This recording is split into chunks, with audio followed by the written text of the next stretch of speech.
আমাদের জন্য রমজানের রোজা কয়দিন? 30 দিন। কতক্ষণ থেকে কতক্ষণ? সুবহে সাদিক থেকে সূর্য অস্ত পর্যন্ত। এটা হচ্ছে আমাদের ধারা। মনে রাখবেন, রমজান শুধু আমরা পাই নাই, রোজা আমরা পাই নাই। আল্লাহর বান্দাদের ভিতরে, আল্লাহর নবীদের ভিতরে আগের যুগের উম্মত যারা ছিল, তাদের আমলেও সনেও রোজা ছিল। ওনাদের রোজা ওনাদের মতো, আমাদের রোজা আমাদের মতো। মনে থাকবে ইনশাআল্লাহ। আমাদেরটা হচ্ছে সুবহে সাদিক থেকে সূর্যাস্ত পর্যন্ত, ওনাদেরটা ওনাদের টাইমে ছিল। যেমন ওনাদেরটা ছিল মাগরিব থেকে এশা পর্যন্ত, মনে করেন খাবার খেতে পারতো। এশা থেকে রোজা শুরু আবার মাগরিব পর্যন্ত, শুধু মাঝখানে একটু মাগরিব থেকে এশার টাইমটা এক এক সময় এক এক ভাবে ছিল। নামাজ আমাদের আছে না নাই? আগের যুগের উম্মতেরও নামাজ ছিল। কারো নামাজ ছিল রুকু করা, যেটা আমরা রুকু করি। কারো নামাজ ছিল শুধু রুকু করা, কারো নামাজ ছিল শুধু দাঁড়ানো, কারো নামাজ ছিল শুধু বৈঠক করা, কারো নামাজ ছিল শুধু এটা করা। সমস্ত নবীদের আমলের এক একটা গুণকে এক জায়গায় করে আল্লাহ তাআলা আমাদেরকে কমপ্লিট একটা নামাজের সূরত দান করে দিয়েছে। ছিল ওনাদের সময়ও ইবাদত, কিন্তু ওনাদেরটা ওনাদের মতো, আমাদেরটা আমাদের মতো। নবী রাহমাতুল লিল আলামিনের উসিলায় আল্লাহ তাআলা আমাদেরকে সবচাইতে বেস্ট গুলাই দান করে দিয়েছেন। সুবহানাল্লাহ। আজকে সেই নামাজ দেখে, সেই নামাজের কথা শুনে বিধর্মীরা পর্যন্ত প্রশংসা করতে বাধ্য হয় যে ইসলাম ধর্মে 5 ওয়াক্তে এমন একটা স্পেশাল ইবাদত আছে যেটা মুসলমানরা বুঝে কন্টিনিউ যদি করতে পারে, সিজদার মধ্যে এক রকমের ফায়দা, বৈঠকের মধ্যে এক রকমের ফায়দা, ওযুর মধ্যে এক রকমের ফায়দা, মুখ ধোয়ার মধ্যে এক রকমের উপকারিতা, হাত ধুলে এক রকমের উপকারিতা, মাথা মাসে করলে এক ধরনের উপকারিতা, ঘাট মাসে করলে এক ধরনের উপকারিতা। ওনারা গবেষণা করে দেখে প্রত্যেকটা পার্টের মধ্যে, ওযু এবং নামাজের মধ্যে উপকার আর উপকার আছে মানব জাতির জন্য। সুবহানাল্লাহ, আল্লাহু আকবার।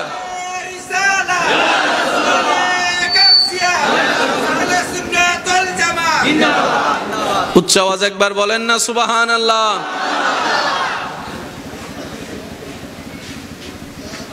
নামাজ যখন আল্লাহ পাক দান করলেন মুসলমানদেরকে, আমরা সবাই জানি আমাদের আল্লাহ পাকের নির্দেশ অনুযায়ী দীর্ঘ অনেক মাস আমাদের নবী রাহমাতুল লিল আলামিন যেই দিকে কিবলা বানিয়ে নামাজ পড়েছেন সেটার নাম হচ্ছে বাইতুল মুকাদ্দাস। জোরে বলি বাইতুল মুকাদ্দাস।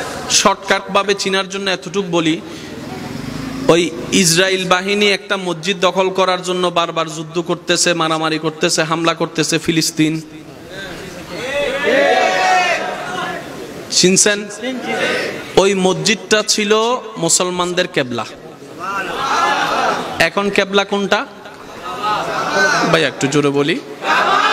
এখন কিবলা, আগে ছিল মসজিদে আকসা। বলেন মসজিদে আকসা। দীর্ঘ অনেক মাস আল্লাহর হুকুমে নবী রাহমাতুল লিল আলামিন বাইতুল মুকাদ্দাস মসজিদে আকসার দিকে ফিরে নামাজ পড়ছেন। যারা মদিনাতুল মুনাওয়ারা যাওয়ার সৌভাগ্য হয়েছে, আমার ভাইয়েরা আমার চাইতে আরো ভালো জানেন, মসজিদে মদিনা শরীফে একটা মসজিদ আছে যে মসজিদের নাম মসজিদে জুল কিবলাতাইন, দুই কিবলার মসজিদ। যেমন আমাদের এলাকায় কোনো একজন অপরিচিত মানুষ যদি আসে, সে মসজিদে ঢুকে কি কাউকে জিজ্ঞেস করবে ভাই কিবলা কোন দিকে? কারণ দেখলেই বোঝা যায় কিবলা কোন দিকে। যেদিকে মেহরাব আছে, একটু বলেন না, যেদিকে মেহরাব আছে সেদিকেই ফিরে নামাজ পড়বে, কাউকে জিজ্ঞেস। একই ডিজাইনের দুই দিকে এরকম আছে মদিনা শরীফের মধ্যে মসজিদে জুল কিবলাতাইন, দুই কিবলার মসজিদ যেটা বলা হয়। আমি সবার একটু মনোযোগ চাচ্ছি, আল্লাহ যে আমাদেরকে কত দামি বানিয়েছেন। সুবহানাল্লাহ। আমি বলবো আস্তে, আপনারা বলবেন জোরে সুবহানাল্লাহ। যারা যারা আওয়াজ শুনছেন তারা প্রাণ খুলে বলি সুবহানাল্লাহ। একদিন আপনার আমার নবী মসজিদে আকসাকে কিবলা বানিয়ে আপনার আমার নবী আল্লাহর হাবিব নবী নামাজ পড়ছেন। সুবহানাল্লাহ বলি। নামাজ অবস্থায় আপনার আমার নবী বারবার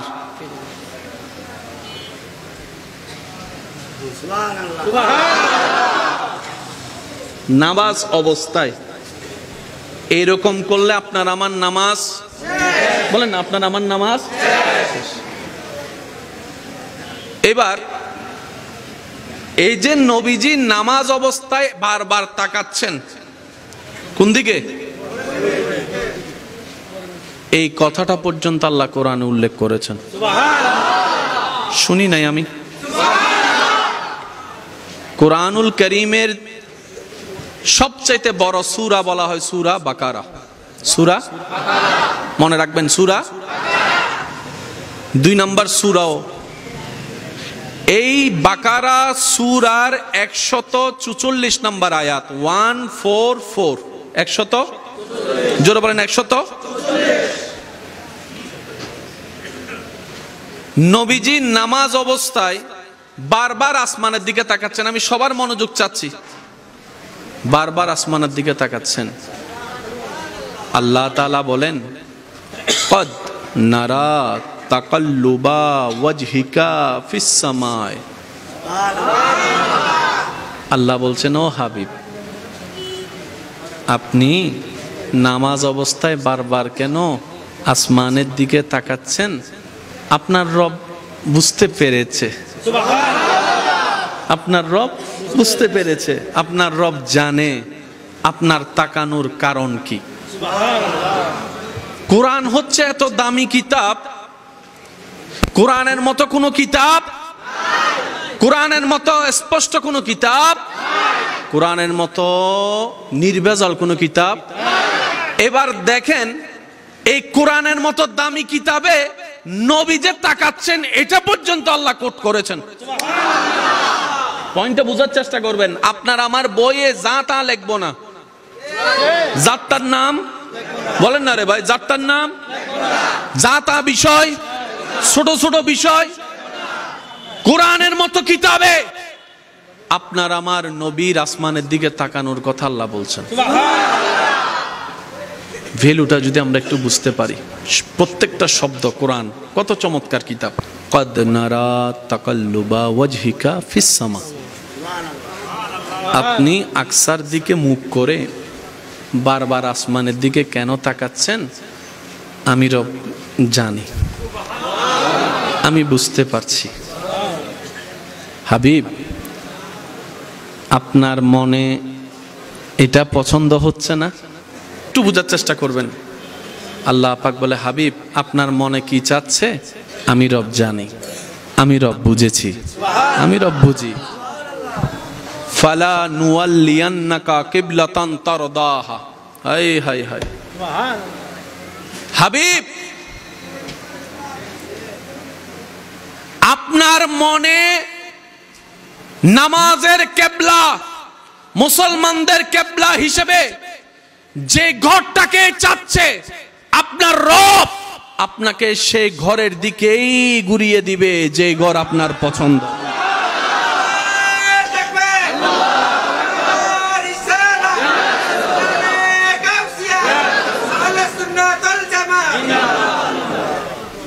জান্নাতে যেতে গেলে নামাজের দরকার, মানুষের মতো মানুষ হতে গেলে নামাজের দরকার, সুশৃঙ্খল হতে গেলে নামাজের দরকার, সুস্থ থাকতে গেলে নামাজের দরকার, আর একটু জোরে বলেন, পবিত্র থাকতে গেলে নামাজের দরকার, ফ্রেশ থাকতে গেলে নামাজের দরকার, সুন্দর মনওয়ালা হতে গেলে নামাজের দরকার, সুন্দর চিন্তাওয়ালা হতে গেলে নামাজের দরকার, সুন্দর মনওয়ালা হতে গেলে নামাজের দরকার, শারীরিক সুস্থতার ব্যায়ামের জন্য নামাজের দরকার, সওয়াব কামানোর জন্য নামাজের দরকার, রবের সাথে কথা বলার নিয়ামত অর্জন করতে গেলে নামাজের দরকার, আর এই নামাজের জন্য কিবলার দরকার।